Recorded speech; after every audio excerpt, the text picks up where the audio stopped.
आस्था का महा रिकॉर्ड बनाकर, श्रद्धा का अद्भुत दर्शन कराकर, राजनीति को नए मुद्दे थमाकर महाकुंभ विदा लेने को है। 144 वर्ष बाद यह संयोग बना था जिसे श्रद्धालुओं के अटूट विश्वास ने ऐतिहासिक बना दिया। 45 दिनों का यह महाकुंभ पूरे विश्व में भारत की सनातन संस्कृति का परचम लहराकर समापन की ओर है। महाशिवरात्रि पर स्नान के साथ महाकुंभ संपन्न तो हो जाएगा, लेकिन जिस भव्यता के साथ यह आयोजन इस बार हुआ वो इतिहास में दर्ज हो गया। सरकारी अनुमान 40 करोड़ तीर्थयात्रियों के संगम में डुबकी लगाने का था। संख्या 60 करोड़ को भी पार कर गई। तैयारियां 100 करोड़ लोगों के लिए प्रबंध की थी। तो मुझे बताते हुए प्रसन्नता है कि अनुकूल वातावरण का ही परिणाम है कि महाकुंभ में देश की आधी आबादी अब तक आस्था की पवित्र डुबकी लगा चुकी है। आज 60 करोड़ लोग यानी 60 करोड़ श्रद्धालु 13 जनवरी से लेकर के आज 22 फरवरी है, 22 फरवरी के बीच 60 करोड़ श्रद्धालु महाकुंभ में आस्था की पवित्र डुबकी लगा चुका होगा। अमेरिका से 1.5 गुना ज्यादा, पाकिस्तान की कुल आबादी से 2 गुना और रूस जैसे देश से 3 गुना से भी अधिक आबादी सिर्फ एक शहर में महाकुंभ में उमड़ी। ये धरती पर किसी भी धार्मिक या किसी भी तरह के आयोजन में उमड़ी अब तक की सबसे बड़ी आबादी है। आस्था का ऐसा विराट रूप विश्व ने पहले कभी नहीं देखा था। सेवा कर्मियों ने संगम का स्वच्छता अभियान जारी रखा। सुरक्षा कर्मियों ने व्यवस्थाओं की जिम्मेदारी संभाली। प्रशासन ने अमृत स्नानों के समय उमड़ने वाले जन सैलाब के लिए अलग अलग प्रबंध किए। फिर भी हादसे भी हुए, लेकिन हौसले भी बने रहे। महाकुंभ आने वाले श्रद्धालुओं की संख्या घटने की जगह बढ़ती गई। विदा लेने को अब है महाकुंभ, लेकिन जो इसका हिस्सा बना उसे भी और जो न बन सका उसे भी ये ऐतिहासिक घटना के रूप में याद रहेगा।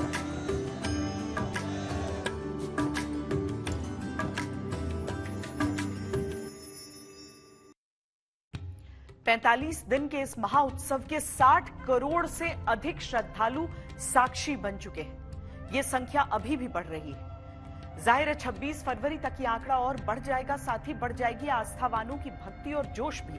लेकिन इसी के साथ प्रशासन के लिए बढ़ेगी लगातार बढ़ती भीड़ को नियंत्रित करने की चुनौती।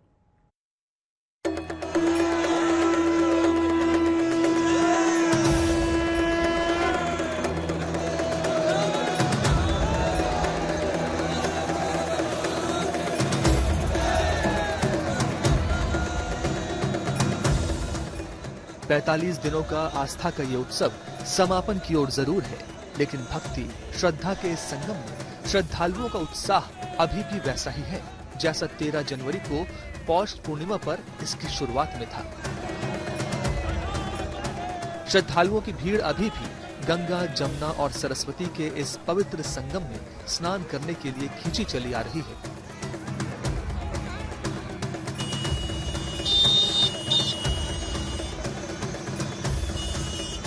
सड़कों पर जाम की मुश्किलें हैं, लेकिन जब मंजिल सुखद हो तो हर मुश्किल गवारा है।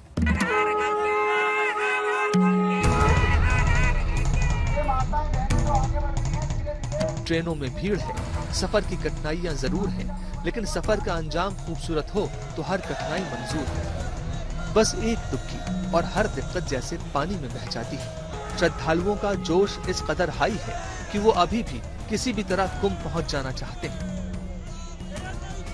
भक्ति की हर कहानी कमाल है, हर कहानी एक मिसाल है। सीतामढ़ी के 2 युवकों ने स्केटिंग के जरिए सीतामढ़ी से प्रयागराज तक की 700 किलोमीटर की यात्रा पूरी की।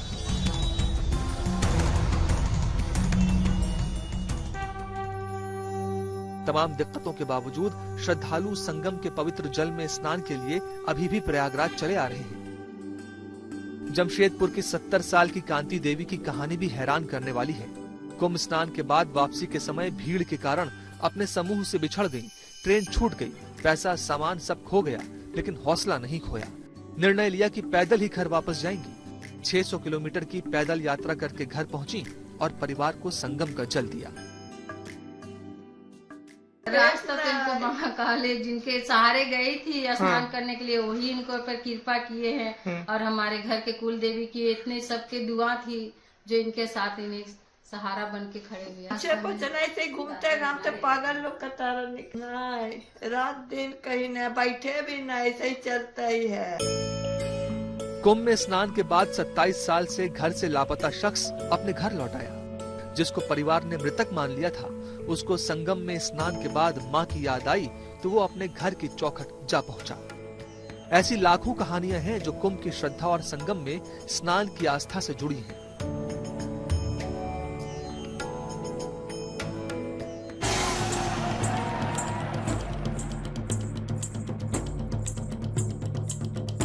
बहरहाल तीनों अमृत स्नान संपन्न हो चुके हैं। सभी अखाड़े अपने गंतव्य की ओर लौट चुके हैं। 26 फरवरी को महाशिवरात्रि पर स्नान के साथ 144 साल बाद आए इस महाकुंभ का समापन हो जाएगा और फिर प्रतीक्षा होगी अगले कुंभ की। 60 करोड़ से अधिक श्रद्धालु पवित्र कुंभ के साक्षी बन चुके हैं। लेकिन इस सब के बीच एक सवाल ये है कि प्रशासन महाकुंभ में आए श्रद्धालुओं की गिनती कैसे कर रही है। सरकार ने महाकुंभ 2025 में आने वाले श्रद्धालुओं की गिनती के लिए एक स्पेशल टीम बनाई है और इस टीम का नाम है क्राउड असेसमेंट टीम।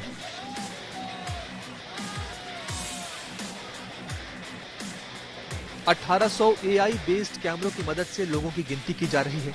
ये कैमरे लोगों के चेहरों को स्कैन करते हैं और अनुमान लगाते हैं कि कितने घंटे में कितने लाख लोग महाकुंभ के मेला क्षेत्र में आए हैं। ड्रोन कैमरों से एक निश्चित क्षेत्र में भीड़ के घनत्व को नापा जाता है और ये पता लगाया जाता है कि एक दिन में कितने लोग महाकुंभ के आयोजन में शामिल हो रहे हैं। पीपल्स फ्लो का तरीका बताता है कि कितने लोग किस रूट से आ रहे हैं, किस एरिया में क्राउड डेंसिटी कैसी है, सेंसिटिव और क्रिटिकल एरियाज में भीड़ का घनत्व कितना है।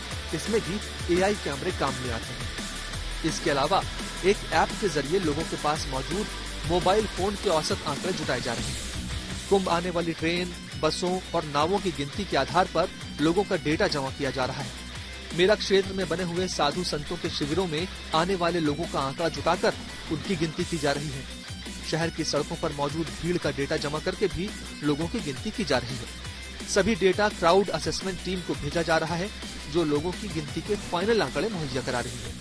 फिर भी महाकुंभ में आने वाले श्रद्धालुओं का एकदम सटीक आंकड़ा जुटाना नामुमकिन है। यही वजह है कि तकनीक का सहारा लेकर कुंभ आने वाले लोगों का एक अनुमान ही लगाया जा सकता है।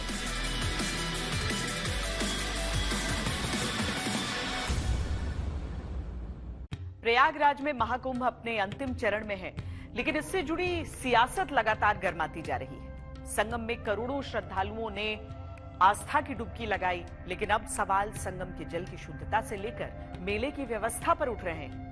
क्या ये धार्मिक आयोजन राजनीतिक दलों के लिए केवल एक चुनावी मुद्दा है या वाकई प्रबंधन सवालों के घेरे में है?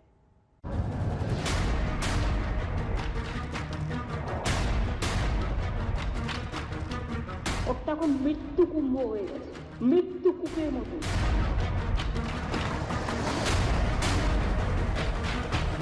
सब कुंभ का क्या कोई मतलब है, फालतू है कुंभ।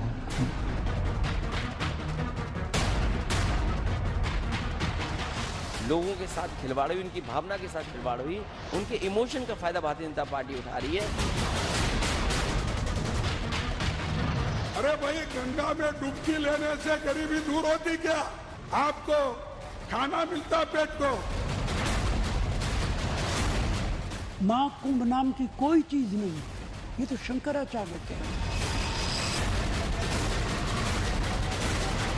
सनातन धर्म के किसी आयोजन को भव्यता के साथ करना क्या कोई अपराध है? और अगर अपराध है तो हमारी सरकार इस अपराध को कर रही है और आगे बढ़ेगी।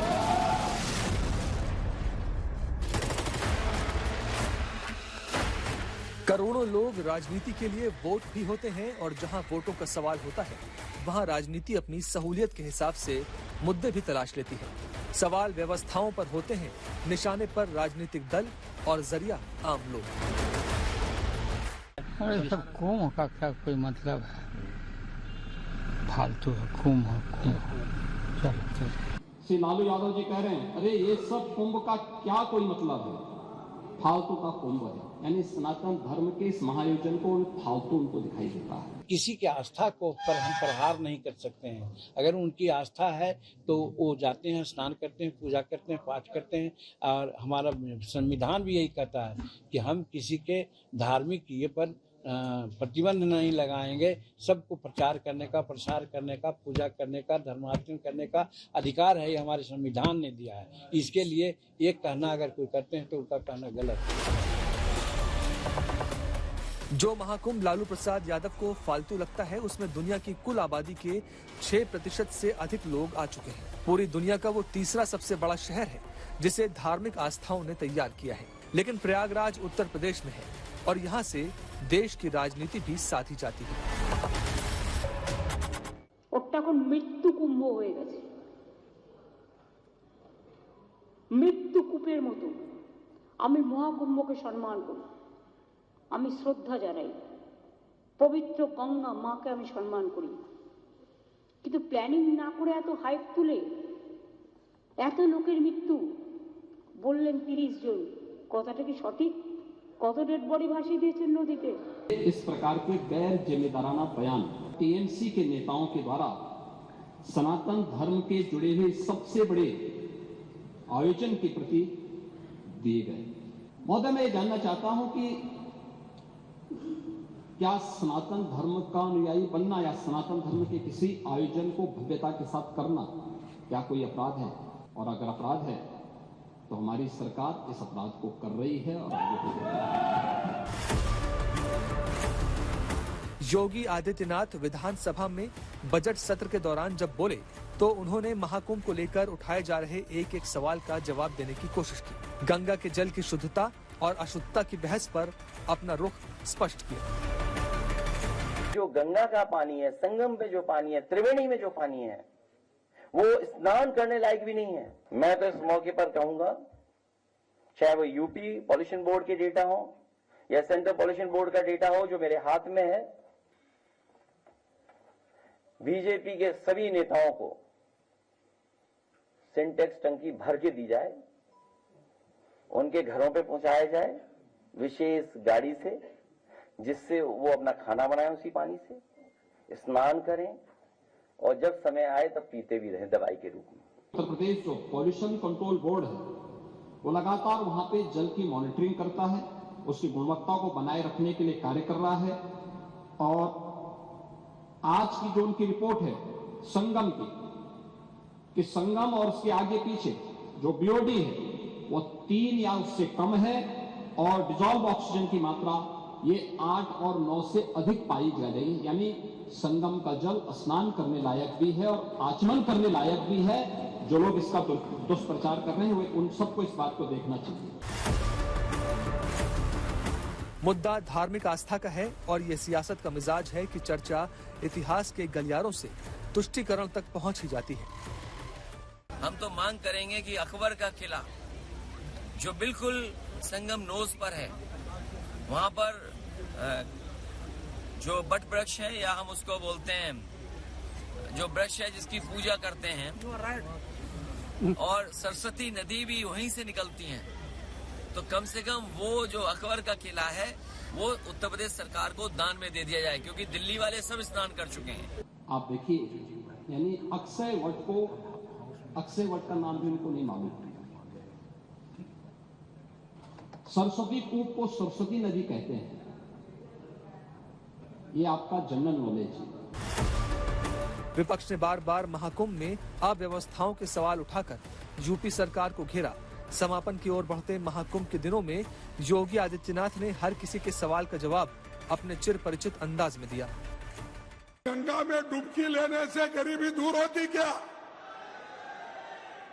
आपको खाना मिलता पेट को?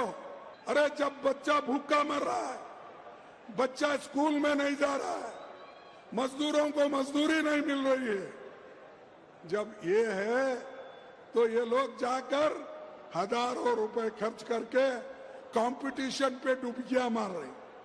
मल्लिकार्जुन खड़गे कांग्रेस के नेता अध्यक्ष कहते हैं कुंभ भगदड़ में हजारों लोग मारे गए।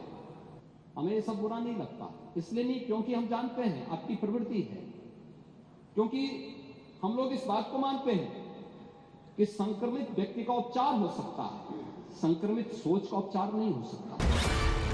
भगदड़ के दौरान जो लोग मारे गए उनके आंकड़ों को लेकर भी यूपी की सियासत में खूब हंगामा मचा। यूपी सरकार पर मरने वालों की संख्या छुपाने के आरोप लगे। इन्हें गिनती अभी तक समझ में नहीं आ रही कि जान जाने वालों की गिनती कितनी है, जो भगदड़ में मरे और भगदड़ कितनी हुई है, ये भी सरकार नहीं बता पा रही है। और आपने कहा ये डिजिटल कुंभ होगा, आपके सीसीटीवी क्यों बंद हो गए? वो सीसीटीवी की रिकॉर्डिंग कहाँ है जिस समय भगदड़ मची थी? सीसीटीवी क्या थे? आप कह देंगे वो तार कट गए थे, बिजली नहीं थी इसलिए टूट गए थे तार, रिकॉर्डिंग ही नहीं की कैमरे ने। और ड्रोन क्या कर रहे थे आप? जो लोग इस बात की चर्चा करते हैं कि हजारों लोग 29 की भगदड़ में भगदड़ का शिकार हुआ, उनको 1954 के कुंभ को भी देखना चाहिए। 1954 800 से अधिक श्रद्धालुओं की मौत हुई। 1974 और 1986 के कुंभ के आयोजन में सैकड़ों लोगों की मौत हुई। तो आज हमें आईना दिखाने का काम कर रहे हैं। ये लोग आज इस महाआयोजन पर प्रश्न खड़ा कर रहे हैं। यूपी का महाकुंभ पूरे देश में चर्चा बटोरता रहा और इसकी तुलना करने में राजनीतिक दलों ने मर्यादाएं भी पार की। ऐसा इतने सारे लोग अगर हमारे गंगा मैया में डूबी लगाएंगे तो सारा उसके असर क्या क्या होंगे वो भी देखना चाहिए। बैचेस बना के अंदर भेजनी चाहिए। कहाँ न कहाँ यहाँ इस सुविधा में बहुत कमीपन है, लोगों को रहने की जगह नहीं, कैसे भी लोग रहते हैं। एक होड़ सी मची राजनीतिक दलों के बीच कि कुंभ के बहाने किस तरह यूपी सरकार को निशाना बनाया जाए। सबसे ज्यादा कंटामिनेटेड वाटर इस वक्त कहाँ है? कुंभ में है। उसके लिए कोई सफाई नहीं दे रहे। बॉडीज जो पानी में डाल दी गई हैं उससे पानी कंटामिनेट हुआ है। यही पानी जो है लोगों तक पहुंच रहा है वहाँ। इसके ऊपर कोई सफाई नहीं दे रहे हैं और पूरा आई वॉश किया जा रहा है और सवाल उठा रहे हैं, खुद ही सवाल उठाते हैं, खुद ही जवाब दे रहे हैं। संगम तट पे नहा करके व्यक्ति पवित्र हो जाएगा, पाप धुल जाएगा। अगर पाप धुल जाएगा तो इसका मतलब आगे वैकुंठ में जाने का रास्ता खुल जाएगा। तो जो आलम दिखाई दे रहा है उससे तो लग रहा है कि नर्क में तो कोई बचे ही नहीं और उधर हाउसफुल हो जाएगा। बीजेपी और उसके सहयोगियों की तरफ से जवाबों का क्रम भी जारी रहा, लेकिन राजनीति कम होने की जगह बढ़ती गई। मुस्लिम तुष्टीकरण की राजनीति करने वालों से यह अपेक्षा नहीं की जा सकती है कि वो महाकुंभ जैसे इतने सफल और इतने भव्य आयोजन के बारे में पॉजिटिव बोलेंगे। उनका यह बयान उनके लिए घातक साबित होगा। केवल तुष्टीकरण की राजनीति के तहत केवल मुस्लिमों को खुश करने के लिए सनातन धर्म पर अनाप शनाप बयानबाजी विपक्षी नेता कर रहे हैं। समय आने पर जनता इसका मुंहतोड़ जवाब देगी। सनातन धर्म के लोग, भारत के लोग इसे कभी स्वीकार नहीं करेंगे। आने वाले समय में इनको खामियाजा भुगतना पड़ेगा। इन्हें देश की जनता से माफी मांगनी चाहिए। महाकुंभ तो समापन की ओर है, लेकिन जिस तरह की राजनीतिक बयानबाजी का मैदान इस बहाने तैयार हुआ है, उससे ये समझना मुश्किल नहीं कि महाकुंभ के बाद भी ये सिलसिला चलता रहेगा।